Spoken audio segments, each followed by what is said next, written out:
So today we are discussing intestinal obstruction. So in this module or any surgery module, contrast enema mean X-ray taken giving after a contrast enema. Okay. So intestinal obstruction, it will usually present as an emergency case. So it can be two types, dynamic or adynamic.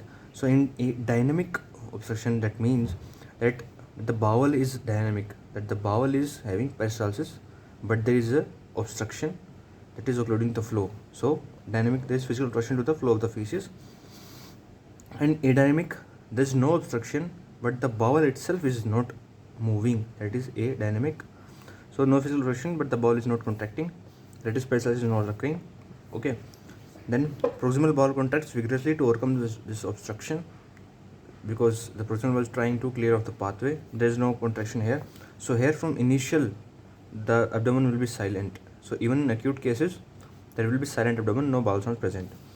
And here, as the bowel is contracting vigorously to clear off the pathway, there will be hyperperistaltic bowel sounds. So okay, so this can be heard during clinical examination.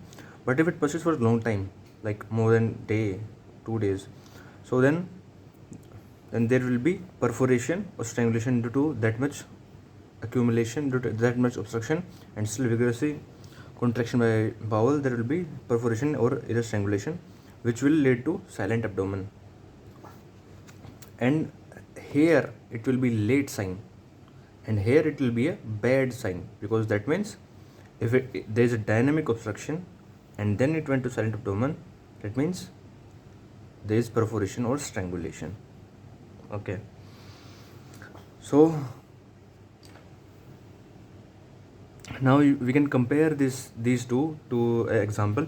Like if you have a car and you want to go somewhere else, but as soon as you go to the road, there is people doing some rally kind of thing, and they're blocking the roads.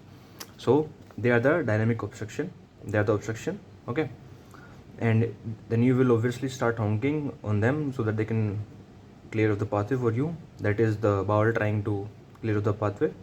Okay, so there is honking, more noise, more pollution, that is the hyperperistalsis. But sooner or later the car battery will die because of honking continuously.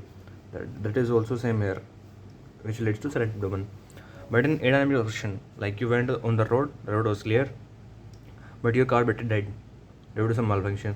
That is adynamic obstruction. There is no problem with the road, your car itself is not working. That is the intestine itself is not doing peristalsis, which will be causing silent from start. So now, cardinal features of obstruction: pain, colicky, that is in waves, because peristalsis come in waves. Then abdominal distension, vomiting, known passage of flatus and fetus. This is called obstipation. Constipation is when only feces don't pass. Obstipation when flatus and feces don't pass. So order of appearance of these four symptoms can vary according to where the obstruction is. For example, if the obstruction is in duodenum, so the vomiting will come early.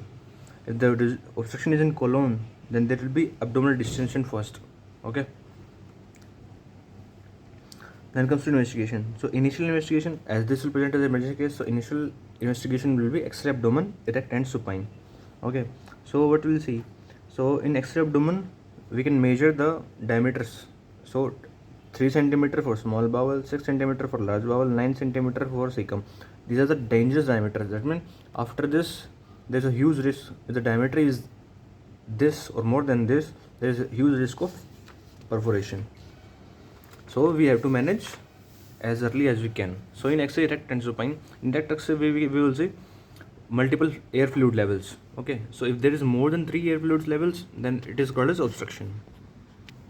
So more the number of air fluids, that means more distal is the obstruction, which is causing air fluid levels in along whole the intestine. So if there is obstruction in jejunum, there is only jejunum and duodenum to be obstructed, and only there will be air fluid levels. But if the obstruction is sigmoid colon, then the whole large intestine and whole small intestine is available to get obstructed, and there will be multiple areas where there will be accumulation of flatus that will present as this air, and there will be some secretion that present as fluid. So there will be multiple air fluid levels. Okay, so this erect X-ray, these air fluid levels cannot help in defining the location of the obstruction. Okay, so they just help in knowing that is obstruction present or not. So now come to supine X-ray. Okay, so in supine X-ray we will see for small intestine, that is jejunum, we will see concertina effect, step ladder pattern, or complete volvulae. So the volvulae convergentes, we can see them like, if you focus, the volvulae convergentes are seen like this hole, like this. If this is the loop, the volvulae convergentes will be seen like this. They are forming a step ladder or a feathery pattern. And this means that the obstruction is in the small intestine. If it is in the large intestine, then there will be ostration present. Ostrations are incomplete serrations. Okay, and they will be seen in the periphery of the film, because the colon is in the periphery of the abdomen. So they will be seen in the periphery of the film. Okay. So investigation shows is C-study for adults and USG for children, but they are not done routinely. Routinely X-ray is done, and because it is an emergency case. So management, general management is IV fluid, ringer lactate. Okay. Why ringer lactate? Because the patient will be from NPO. Like whenever we suspect, even if it is not confirmed, even if you suspect intestinal obstruction, at once put the patient on NPO, and the patient will get ringer lactate because he will not be getting any food. So instead of NS, we get ringer lactate. Also, it has fluid, so it will take care of the dehydration and third space losses, that is the vomiting which occurred to the obstruction. It will also take care of that. Okay, then there will be Ryle's tube insertion to decompress the system, like whatever accumulation is in our duodenum and stoma, that can come out via vomiting. Okay, note the colon and small intestine content, they won't come out, but up to duodenum it can come out via vomiting. That's why in large intestine obstruction, vomiting is a late presentation. That is the obstruction when it reaches up to duodenum and stomach, then only vomiting comes. But in small intestine obstruction, the accumulation of food content in duodenum and stomach is early. So in small intestine obstruction, the vomiting is early symptom. So we insert a Ryle tube. Spontaneously the secretions will come out, or we can aspirate to the 10 ml syringe. Abdominal distension is majorly due to swallowed air, which will also come out through Ryle's tube. Okay, so the patient will feel relief. It is not a treatment, but it is a supportive measure. IV antibiotics for both gram-negative and anaerobes. So you can give third generation cephalosporins, which will take care of gram-positive and gram-negative, or you can give peptaz and tazobactam. Then we can give metronidazole as metrogel, which will cover the anaerobic part. Now we have to.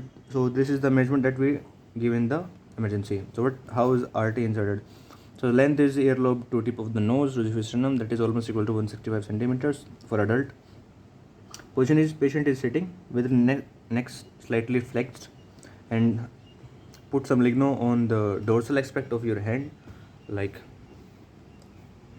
dorsal aspect of your hand, and then roll the inserting the part of the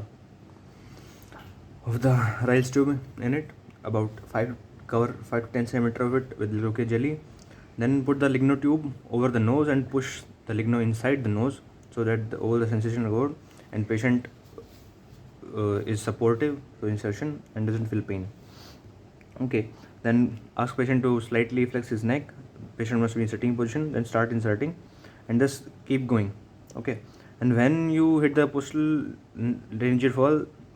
nasal wall, from then just keep asking me to swallow his so that the RT goes to stomach, not to trachea. Okay, so if the patient is not that kind of supportive, or doesn't doing the swallowing part, then you can give spoons of water via mouth, so that he has something to swallow. So this is the procedure. And how to confirm. So once you have done the 165 centimeter, or whatever the length that you measured, if the patient is a child or a teenager, then take a 10 ml syringe. Either the secretion will come out by now, or you can aspirate some, like suction out 5 ml content with the 10 ml syringe, that much. If the suction doesn't come, or it will come little, or then the last confirmation method is pushing air, like pull back the plunger up to full, insert in the RT, place the stetho over the stomach area, that is epigastrium, or a little below in the inferior part of epigastrium, or in the gastric area, and then in one go push the 10 ml syringe air inside, so there will be a the sound in the stretho that the air is entering the stomach. Okay, so this was the management in emergencies, right? It was the initial management. Now what? So now we'll move to the patient. If patient improves, then it's okay. That is, the obstruction is relieving. The patient does not improve, surgery, which will be exploratory laparotomy. So in this, first thing that we have to visualize in exploratory laparotomy is the cecum, because it is the usual site for anal obstruction. The cecum is distended. That means there is large bowel obstruction that is causing accumulation of the feces, okay, which are collecting across whole large intestine and then also in the cecum area. Okay, but if cecum is collapsed, like these are the two walls of cecum and they are close together, that means cecum is empty. There is no fecal matter in the cecum. That means there is obstruction in the small intestine, which has led to nothing coming forwards towards the cecum, which is at the junction of small and large intestine. Okay, so now after this, checking this collapse or distended cecum, we have to check if the bowel is viable. So if bowel is viable, it will be, that means it will be alive. That means it will be healthy and pink. Mesenteric pulsation will be present. Like we will go towards the mesenteric border. This is bowel. This is mesentery. We will check here the pulsation present or not. Okay. Now peristalsis present or stimulation not. Like bowel does not know what is tactile stimulation. Bowel sees stimulation by food, so it will just peristalsis on stimulation. So just tap on the bowel gently and then it will show peristalsis in the viable. In non-viable, there will be disc and black due to ischemic necrosis. Mesenteric pulsation will be absent due to strangulation. There will be no peristalsis on tactile stimulation. Now, what is strangulation? Strangulation, that means the bowel is non-viable. So features will be increasing abdominal pain, not manageable by medication because there is gangrene formation. Then there is increased TLC because there will be fecal strangulation, then aerobic and anaerobic infection in the necrosed bowel that will lead to inflammation, that will lead to increase in TLC and also to fever. So CECT is the investigation of choice in that if we see reduced bowel enhancement, that means there is more chance, 11 times higher chance of strangulation. If we see absence of mesenteric fluid, that means there is 6 times less chance of strangulation. It is not to be remembered. Just remember that CECT is an investigation of choice. Then now comes to types of dynamic obstruction. Dynamic obstruction can be adhesions. So adhesions mostly form after surgery, after mainly GIT surgery like appendectomy and all these things, anastomosis, bowel anastomosis kind of surgeries like Roux-en-Y, etc. Resection and anastomosis surgeries of bowel for vascular procedures, ileostomy, colostomy. After any bowel surgery, that the chance that the bowel that was handled manually can got adhered with the surrounding bowel or to the abdominal cavity wall. So now surgery, bowel surgery are most common. Okay, so most common cause of intestinal obstruction overall is adhesions. In small intestine also adhesions, but in large intestine specifically, carcinomas are the most common cause of intestinal obstruction. So now come to adhesion again. So most common cause is surgery, post-surgery. Non-surgical causes can be tuberculosis. There will be fibrosis, that kind of thing. Crohn's ulcer. Okay, the penetrating lesions like remember the mnemonic, the knife putting, the skip lesions, and there is transmural lesions. There will be also fibrosis, or it can be pelvic inflammatory disease. Now clinical features, cardinal signs of the intestinal obstruction will also present there. Okay. So the typical presentation of adhesion patient may be like if in examination you see a scar on abdomen, that means there was a previous surgery, okay, like ileostomy, appendectomy, etc., which has led to formation of adhesion. So adhesion can even form after 2 to 3 years of surgery. So initial investigation is like same as previous, X-ray abdomen, neck and supine. Investigation choice CCT. Measurement is general measurement is same as before. And then there is gastrographin study. So gastrographin is a kind of enema, which is contrast enema. So you put this and then do X-ray to see the extent of the obstruction. So gastrographin will do what it is also enema. So it will there's chance that it will clear out the obstruction. So it is both helpful, therapeutic, and diagnostic. So there is a line in Bailey that you shouldn't allow sun to rise and set on a patient of dynamic intestinal obstruction. So that means it is just confirm that it is dynamic or not, or it is for all intestinal obstruction. So if a patient comes to you in emergency in night, then you should not let the sun rise and set. That means not wait for the next whole day just decide earlier than that, okay, that you should manage surgically, otherwise the patient will go into strangulation perforation. Exception to this rule is adhesions. Okay, in these you can manage conservatively. So do the gastrographin thing, then manage conservatively for 40 to 70 hours. Okay, if the patient improves, no surgery required, because surgery was the initial cause that led to adhesions. So further surgical intervention will increase the risk of adhesions later. But if it persists even after 3 days, then adhesive lysis is the option. Now comes to bowel atresia. So bowel atresia means continuity is absent. So obviously it will be in neonates. So it is of two types: duodenal atresia and jejunal atresia. So in duodenal atresia, there is duodenum is not complete form. Though clinical features will be present as bird, bilious vomiting, as the bile will be secreted in the duodenum, but there is no way to go into small intestine further, so it will go to stomach and come as bilious vomiting. It is of different types. It is not important here. If it is in pedia, just go there.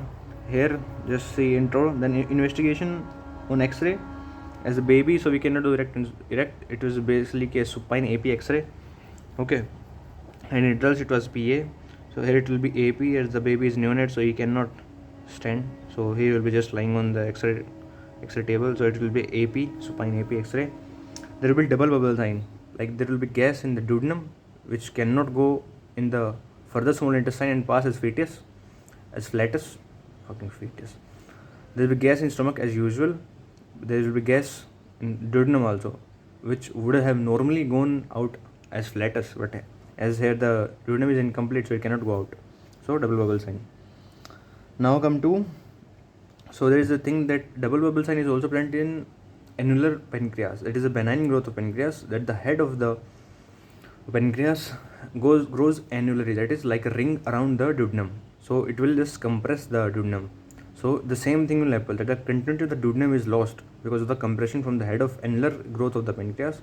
So there is one part of duodenum that is attached to stomach that will receive air, but that air won't go ahead and cannot pass as flatus. So there also there will be a double bubble sign. Now come to jejunal atresia. So jejunal atresia is more common than duodenal atresia. There is incomplete formation of jejunum. Features will be distension because it is a little lower than the duodenum. It will be also bilious vomiting. Investigation will be X-ray. Here will be triple bubble sign. So there is gas in your stomach, as it is always. Then gas will be in duodenum and gas in the jejunum. Okay. Types are not important. Management is surgery, resection and anastomosis in both of these conditions. Here, duodenostomy or duodenojejunectomy. Here is also resection and anastomosis. Just remember this: resection and anastomosis. Then there is meconium ileus. So meconium is the first phase that the neonate passes. So it is a neonatal disease. So most common cause of neonatal obstruction is meconium ileus. So normally neonates pass meconium in 1 day. So if clinical features will be known passes of meconium more than 1 day and abdominal distension because of the obstruction. Investigation will be X-ray. There will be sow bubble sign. So this is how a sow bubble sign looks. Okay, management is gastrographin enema. Maybe it will clear of the thickened meconium. If it doesn't, then there is surgical option we have. Then let's come to intussusception. So intussusception is telescoping, basically a proximal part of the loop going inside the distal part of the loop. Okay, most common is ileocolic, because here the small intestine enters into the large intestine. So small intestine can easily go inside the large intestine that has a large diameter. So intussusceptum is the loop that goes inside. Insusceppiens is the receiving loop. Okay, so intussusceppiens is the large bowel, intussusceptum is the small bowel here, that is ileum, and this is colon is intussusceppiens. So this is the apex of the intussusceptum and this is the neck of the intussusceptum. Okay, so neck is the narrowest portion. Okay, but apex is the most common site of ischemia. Why? Because like see, this is our apex, this is our neck. So the blood vessels supplying the head will be around here. They will, as neck is the narrowest part, so the blood vessels supplying the apex are the vessel that will be get compressed in the neck. Okay, So ischemia is more common for the head, for the apex. Okay. Clinical features: same, distension, vomiting, obstipation, pain, drop like tie. It is as interception can present also in children. So children won't complain of pain; they cannot tell this. So what we do is we raise the legs of the baby. Okay, like as we do in the tell the subject to fold his knees in the abdominal examination so that the pelvic organs push the abdominal viscera and any lump is clearly visible. Same thing we do is in this neonate, that he cannot complain of pain. So we will just raise his legs and the baby will cry inconsolably due to pain. Okay, this is a sign that there is intestinal obstruction along with the vomiting, constipation, distension part. Okay, so there is also a sign of dance in interception in neonates.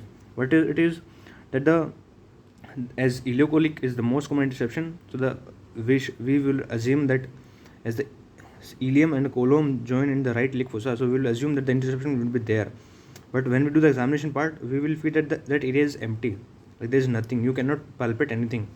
But if you see the patient, sometimes the interseptum goes more distally in the bowel and it will go upwards in the ascending colon and it will present in the right lumbar area. So this is called sign of dance, that the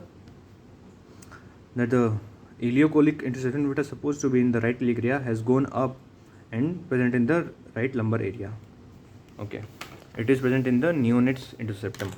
So now interception is of two types: primary and secondary.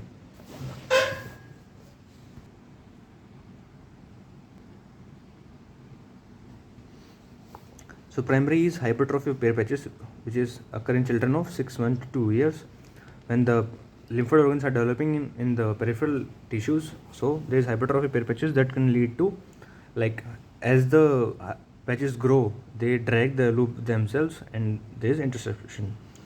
It is then secondary is as a polyp. The polyp becomes the leading part that will drag all the loop layers with it and become an interceptum. Also the diverticulum can do the same thing. Okay, so investigation is X-ray abdomen initially as always. Investigation choice in adults CT and children USG, because we don't want to expose the neonates to the X-rays. That's why USG in there. So what we will see in the USG in children is this target lesion or donut sign. So as you know that in USG we see this section, like skin is above and then go down. This is the view in USG. So this is outer loop, this is inner loop. It will present as a target sign. Then there can be a pseudo kidney sign. Okay, so now what if we give a contrast enema and then do an X-ray? That means it will be done in an adult. So because contrast enema is a contrast enema given, then X-ray is taken. So it is given in a adult, of course. So in that we will see Clow sign or pincer sign. So assume this is the initial condition. This is our receiving bowel, interception. This is our interceptum. This is the apex and this is the neck. Okay, so what we'll give is that this is a distal bowel. Okay, this is our rectum here. So we will give enema. So enema will go and push back some of this interceptum and it will become like this. But also the fluid will collect in this area. Okay, so it will give a presentation like this. Like obstruction is here. This is interceptum. This is appearance. This is that we give the contrast enema. It has pushed back the interceptum and gone in this area and forming a Clow sign. Okay, so this here also it is both the contrast enema is also diagnostic and therapeutic. It will sometimes it may push back the interceptum, so it is also therapeutic here. So but if it doesn't occur by this contrast enema, then dissection and anastomosis is the final treatment as usual. Okay, so now how we do the reduction of interception in after opening the, like, resection and anastomosis is done in recurrent interception, secondary pathological point, perforation, strangulation. If none of this is present, like it is the first time there is no perforation, no strangulation, they will be easily diagnosable by symptoms and after opening the abdomen, exploratory laparotomy. So on exploratory laparotomy there is no strangulation, no pathological point, no perforation. Then what will we do is, like, this is the interceptum, this is the bowel. So we will start pushing, hold the bowel from both sides and then start pushing the interceptum back. Never pull the proximal loop, like don't pull the loop that is going inside, never pull this, just push that loop. Okay, But this is done when no strangulation or perforation present. If there is present, then resection and anastomosis as usual. Now come to volvulus. Volvulus is rotation around the axis of bowel itself. So sigmoid volvulus is the most common. Okay, so sigmoid volvulus, for this we will have to know that just the clinical feature part. Okay, all this production factor note, that is too much. Just know clinical features, marked distension that will be there obviously because it is sigmoid, that is the last part of the colon. Obstipation, vomiting will be a late feature, pain will be there. Okay, so there is a closed loop obstruction and strangulation in it. Okay, in volvulus. So this is a closed loop, like obstruction is here and here also. So this loop, it will become a closed loop, that is nothing is going there, nothing going out there. So it will become a closed loop and there will be strangulation and gangrene formations occur in this closed loop. On X-ray, abdomen will be the routine investigation and there will be a coffee bean sign, bent inner tube sign or a omega sign. So how it will look? It will look like this. Okay, and as it is a sigmoid volvulus, this apex of this will be pointing toward the right hypochondrium because sigmoid colon is in the left iliac region, so its apex will point on the right hypochondrium. And on X-ray, left and right inversion is there, so you will see it accordingly. On contrast pneuma, there is a bird beak appearance, that is you have to mug up. Investigation of choice, adults, CCT, usually for children. We don't want to expose children to X-rays. That's why management is if the patient is stable. That means no features of strangulation and perforation. It is the pain is manageable by the painkiller. There is no fever, no tails rise. Then it is stable. We will do sigmoidoscopy decompression. So sigmoidoscope is a large tube, more than 60 centimeter, but it is not available normally in India and in emergency situations. So just take a flattest tube. It is a rubber catheter that is used to give enema in lithotomy position. You can use also this tube here, insert it per rectal, and as it is in the sigmoid, it will easily go there, and it will just help to ease the flattest part, that the flattest will come out via this tube. The feces won't come out this part, but the flattest will come out, the patient will get relieved, the distension will decrease. Okay, so we are doing this to decrease the chances of perforation. Okay, so definitive measurement is also be sigmoidectomy in this, that is the resection, the affected part. Okay, or sigmoidopexy, that is derotate the volvulated part and fix it with any other structure. And in unstable condition, like when there is sepsis, strangulation, perforation symptoms, then what we do is Hartmann procedure. So Hartmann procedure is not specific for this, it is for different things. It can be done in the sigmoid perforation, sigmoid volvulus, sigmoid traumatic injury, sigmoid cancer causing obstruction. Okay, so it is a basically bailout maneuver, emergency maneuver, which can be done. So what is Hartmann procedure? So this is the proximal loop, distal loop, this is the obstructed area. So we cut here, proximal part is closed, is put as colostomy, outside skin, this is skin. Okay, distal loop is closed and put in the peritoneal cavity, and after 4 to 6 weeks, 1 to 2 months, when the patient is out of the sepsis condition, then we can anastomose them later.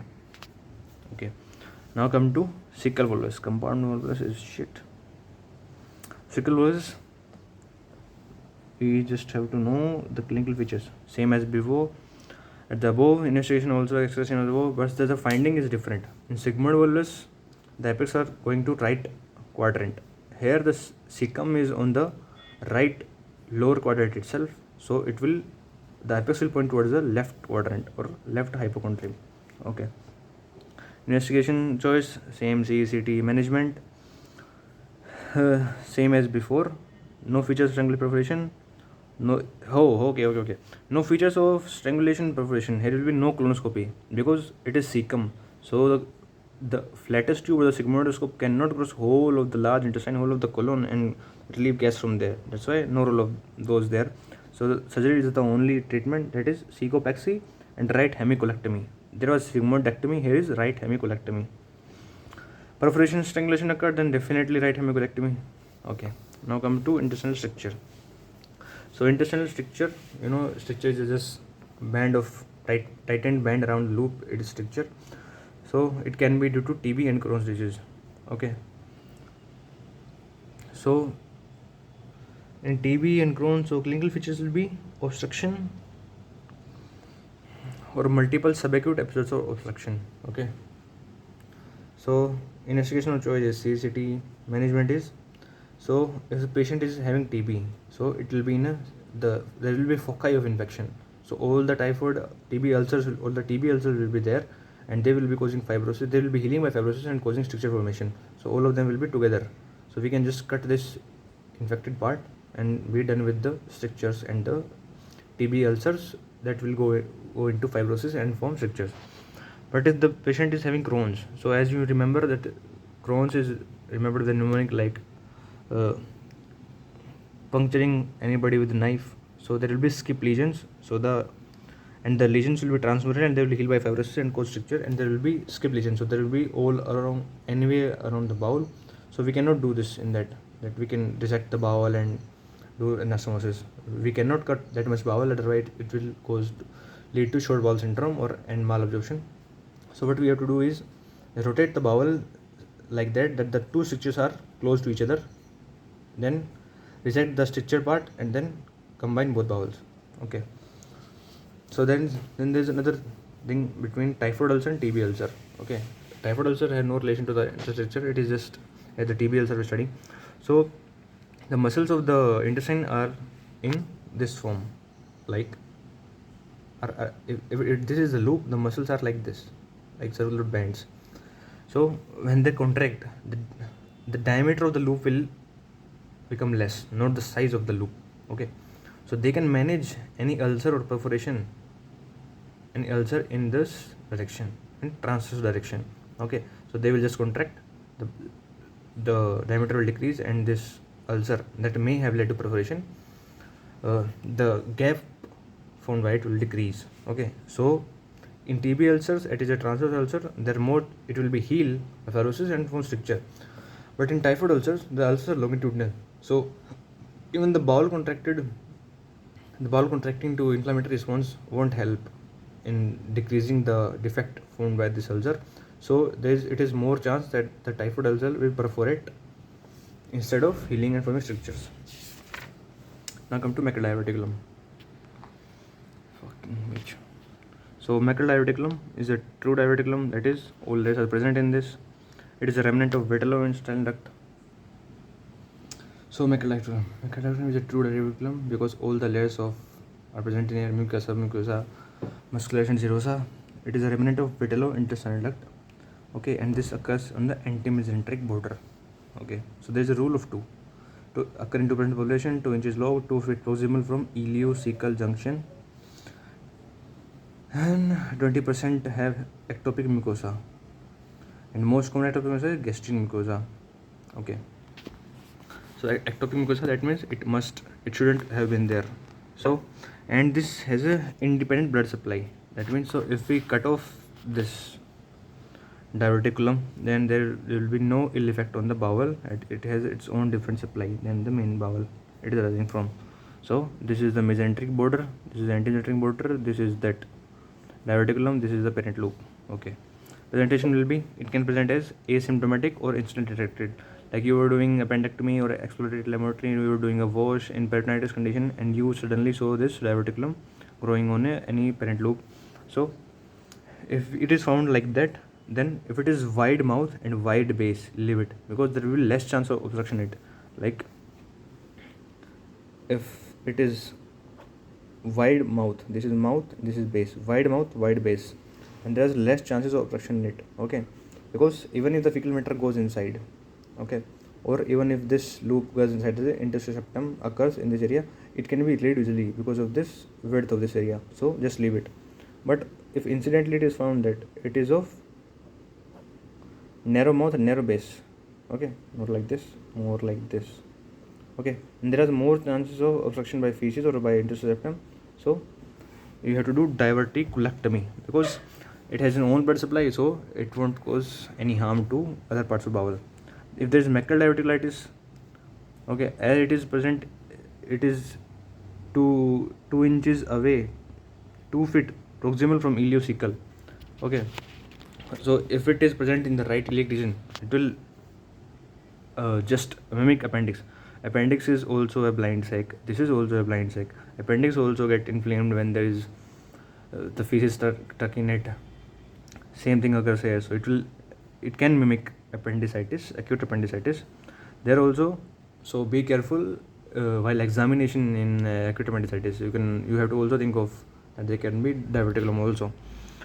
Like after opening abdomen, if appendix is fine, but the presentation was like acute appendicitis, then definitely look for mechal diverticulum somewhere else on the loop, that is 2 feet proximal from ileocecal junction. So in mechal diverticulitis, the symptoms will be same as appendicitis, same pain and all this. There can even be pain on the McBurney's point. Okay, all these things. Management is diverticulectomy again. This is the diverticulum. It is this, cut this part, and anastomose this loop. If there is perforated diverticulitis, then there will be obviously peritonitis. The bacteria and the feces will leak from this perforated area and inflame whole of the peritoneum. Then you have to do this resection and anastomosis of the nearby bowel also. There is bleeding. Most common presentation in children because of the gastric mucosa.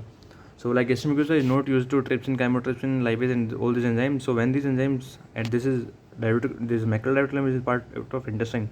So when the gastric mucosa that is ectopic there, it is exposed to these enzymes, it will bleed obviously, because gastric mucosa is not used to these enzymes. So they will degrade that mucosa. So there will be bleeding because of that. So clinical features will be lower GI hemorrhage plus pain. Lower GI hemorrhage because of this ectopic gastric mucosa. Okay, so the blood will not be fresh red, it will be more like melena, and there will be pain obviously due to this inflammation in the reticulum. Diagnosis will technician 99 per technique scan. It is more sensitive to pick up bleeding. Okay, it is also used in upper GI hemorrhage also because it can detect 0.1 ml per second, that much of blood leak. Management is self-limiting. Okay, the bleeding will stop spontaneously. If the bleeding persists or reoccurs, embolization or diverticulectomy is done. Definitive treatment, this is the definitive treatment. Embolization if there is bleeding. If the diverticulum is causing pain again and again, reoccurring, then diverticulectomy. So there is extension, that is lateral hernia. Lateral hernia is when this mecal's diverticulum become a part of hernia. It can be a umbilical hernia, incisional hernia of abdomen, that kind of thing. So superior mesenteric artery syndrome, it is not that usual, just know that when the aorta gives a superior mesenteric artery, the duodenum lies below between these, and this angle is known as superior mesenteric artery angle. Okay, SMA angle. So and there is a pad of fat here to prevent the collapse of this angle and collapsing this superior mesenteric artery on the duodenum causing. So if this pad of fat is decreased, then this artery will pressurize this duodenum loop and it will be compressed and the obstruction will occur. Okay, this is known as Wilkie syndrome or cast syndrome. So there will be anorexia, rapid weight loss. So anorexia will be there because whenever the patient eats food, then it will go to duodenum. Okay, and there is obstruction, so the patient will get pain.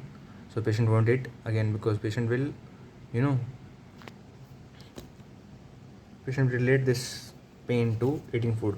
So there will be, oh, this is wrong, not here.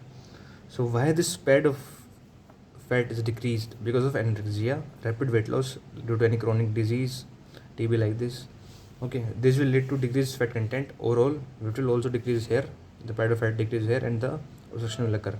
Clinical feature will be bilious vomiting because duodenum is obstructed. There will be weight loss which is already occurring in the patient. Investigation of CT angiography, in that we will see this SMA angle will be lost. Management is weight gain initially by TPN, as patient will be NPO from start, as there is obstruction, intestinal obstruction. So the patient will be NPO. So initially we give to TPN, then after the obstruction is relieved, then we will go to enteral nutrition because we want to increase the fat content in the body. Okay. So this is a dynamic obstruction. Now come to adynamic bile obstruction. So in adynamic, there is no physical obstruction to the flow of the feces like congenital megacolon or Hirschsprung disease. So just remember this definition of this is really important because this is new for us. So there is loss of ganglion cells in both Auerbach and Meissner plexus in variable portion of rectum and colon. So these are the plexus that normally regulate the neural supply of the gut. Okay, so in here in Hirschsprung disease, there is loss of ganglion cells randomly in these plexus. Okay, so what will happen is most commonly rectum is affected by this. So clinical feature will be acute presentation. Obviously, obstruction is emergency case. Seen in newborn. Obviously, it will start occurring from the initial days. Failure of the passage of meconium. Okay. Abdominal distension. Obviously, because of obstruction. On parietal digital examination, meconium pass immediately. Like if this is most common in rectum. So if we do a PR stimulation of the bowel, that is not that much peristaltic on its own. If we do PR in this, the meconium will be passed immediately and the obstruction will be relieved. So on X-ray, how will it present? So this is the rectum part, okay, or distal large intestine.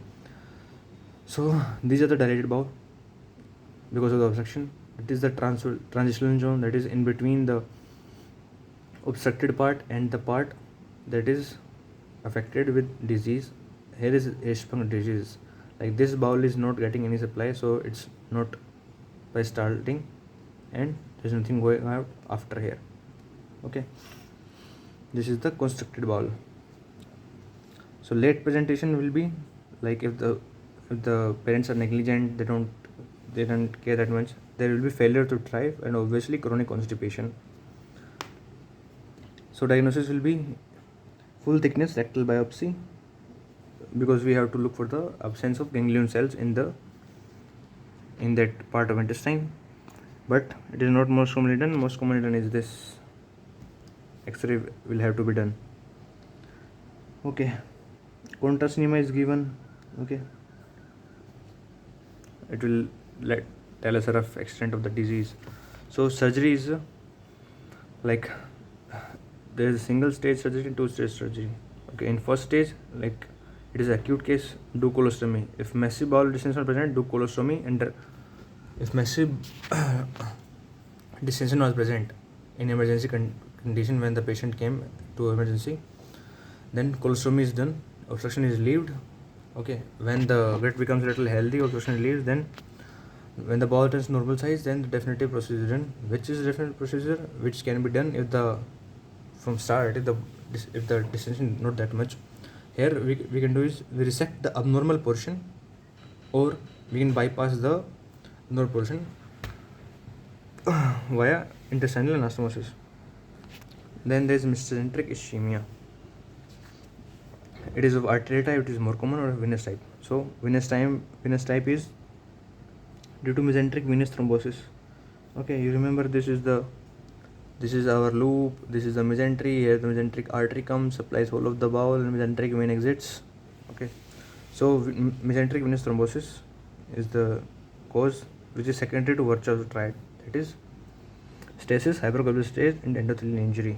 Clinical which will be bowel ischemia, obviously, because there is no blood exiting, bowel become gangrenous. That will be seen on laparotomy. Investigation of CT angiography, that will show no flow from the thrombosed area. Management is anticoagulation, piperine, which is vasodilator. If bowel gangrenation, then resection has to be done. The arterial, there is non-occlusive mesenteric ischemia, okay, which is seen in CHF. Oh, don't remember this. Okay, so arterial can be of two types: non-occlusive mesenteric ischemia or occlusive mesenteric ischemia. So what occurs in non-occlusive is that there is no occlusion of any vessel. It's just simply as a secondary complication of CHF. In CHF, heart is not pumping that well. So the first area that the body is decided to decrease the blood supply is not from vital organs. It's from the organs like limbs, gut. So the gut will not get blood supply because the heart is pumping less. So there will be ischemia of the bowel, so which will lead to decrease peristalsis of bowel because it is not getting enough blood, which will lead to intestinal obstruction. So which obstruction it will be? It will be adynamic because the bowel is not working, because it is not getting blood supply, because the heart is not pumping that much, because the heart is having CHF. So the measurement will be inotropes or correct CHF. and drops will increase the force of contraction of the heart. Then there is occlusive mesenteric ischemia, which is local. It is of two types: acute mesenteric artery embolism or acute mesenteric artery thrombosis. So in embolism, there is embolism coming from somewhere else, getting into mesenteric artery and then causing obstruction, causing ischemia there. So most common source for this is heart for this embolism procedure. Okay. So clinical feature will be bowel attack. There will be sudden abdominal pain when this embolism embolism occurs from the thrombosis somewhere else.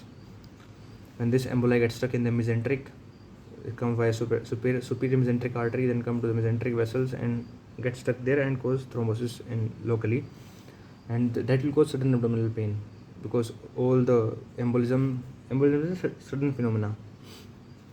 Okay, then this pain will end with peritonitis. Okay, so peritonitis, signs of peritonitis clinically are guarding rigidity and rebound tenderness. So in not just here, normally in old patients sometimes we don't see these signs of peritonitis. Like peritonitis present, but these signs are not present clinically. So be careful while examining old patients with intestinal obstruction. Management is while examining old patient with intestinal obstruction, because in them these peritonitis signs which would have occurred in some other scenario due to perforation of any loop, even that won't cause these, that may sometimes not cause these features of peritonitis. So be careful in them. So just don't straight out rule out this perforation and peritonitis just by examination. So here early management will be embolectomy. Then late presentation with peritonitis will be surgery and dissection of the gangrenous bowel. Okay. Now comes to acute mesenteric artery thrombosis. So it will be seen in elderly patients secondary to atherosclerosis because it is occurring thrombosis. So the plaque is forming itself in the mesenteric vessels. Okay, it will also involve superior mesenteric artery. Clinical presentation will be bowel angina because the postprandial abdominal pain will start. That is bowel angina.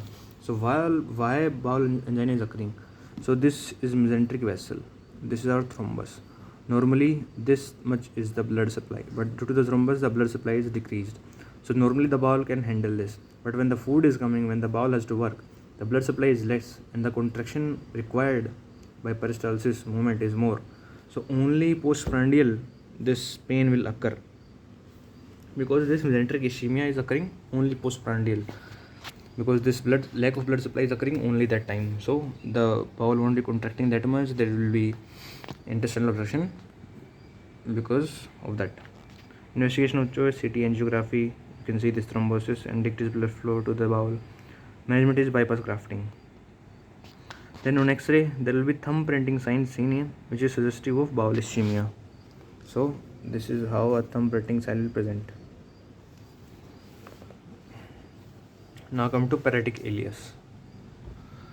So paretic ileus is a failure of the bowel to contract because of the failure of neuromuscular transmission. So the signals for peristalsis are not getting transmitted. Etiology is post-operative. So in most bowel surgeries, like in resection and anastomosis, appendectomy, then ileostomy, colostomy, and all this, we have to manually handle the bowel. Okay, so in this surgery what happens is there is a acute loss of peristaltic motion because the bowel was stimulated too much. Bowel is not used to that much of stimulation by food. Okay, but due to manual handling of the bowel is stimulated too much, and the neurotransmission that was for peristalsis is dampened for few hours, as a neurotransmitter need time to, the neurotransmitter amount needs time to recover because they will be synthesized slowly. So post-operatively, mostly after bowel surgeries, not in other surgeries. In bowel surgeries, there is a few hour window where bowel is not peristaltic. Okay, it also depends on the amount of bowel handling, obviously, anastomosis done, obviously, and the extent of surgery, obviously. Other etiology are dyselectrolemia, mostly potassium. So hypokalemia most common cause of prolonged paretic ileus, uremia and hypothermia. Clinical features will be abdominal distension due to obstruction, non-passive flatulence, fatigue, obstipation occurring, not associated with pain because there is no inflammation, no strangulation occurring here. So there will be no pain. It is that the bowel is not moving for few hours. Extra abdomen dilated bowel we will see because the gas is reaching up to. So dilated bowel we will see like this is how we will see dilated bowels up to there will be gas up to rectum. Here the bowel is not moving and the patient was on NPO before the OT, so the gas is reaching up to rectum, which signifies that there is no dynamic obstruction because patient was originally on NPO and there is gas reaching up to rectum also. That means there is no dynamic obstruction. It is that just that the bowel is not moving and the bowel will be whole, the bowel will be dilated. CCT abdomen is to rule out dynamic obstruction. Okay. Management is correction of electrolyte abnormalities, as hypokalemia is the most common cause of prolonged paretic ileus because the post-surgical paretic ileus is for few hours, up to 8 hours mostly. Okay, in cases of prolonged ileus, TPN is given because the patient was already on NPO and now also the pesos is not occurring, so we have to give TPN for the nutritional requirement. Okay. So jejunum somatization will be first begin motility, colon will last to recover, the pacemaker of heart present in the fundus of the stomach. So pacemaker of the bowel, pacemaker of the heart is SA node that spread signals all throughout the heart, and pacemaker of the bowel is in the fundus of the stomach. The pacemaker will start from there, start pushing food from there and going up to the rectum. Okay. So in non-abdominal surgeries like that is surgeries and surgeries, the anesthesia is that is causing decreased peristalsis and the anesthesia wear off in 4 to 6 hours. So in those cases we will ask the patient if he has passed flatus or not. If he has passed flatus, that means the peristalsis has started, so then we can allow sips of water. If there's good response to sips of water, that is there no vomiting after sips of water, that means the bowel is pushing the water ahead and the flatus are still continuing, then that is a good response. Then we can end the NPO with semi-solid food. But if there is vomiting after sips of water or no flatus was passed, then we have to continue the NPO. Now this colonic obstruction, that is not that much useful, so we are done with the intestinal obstruction.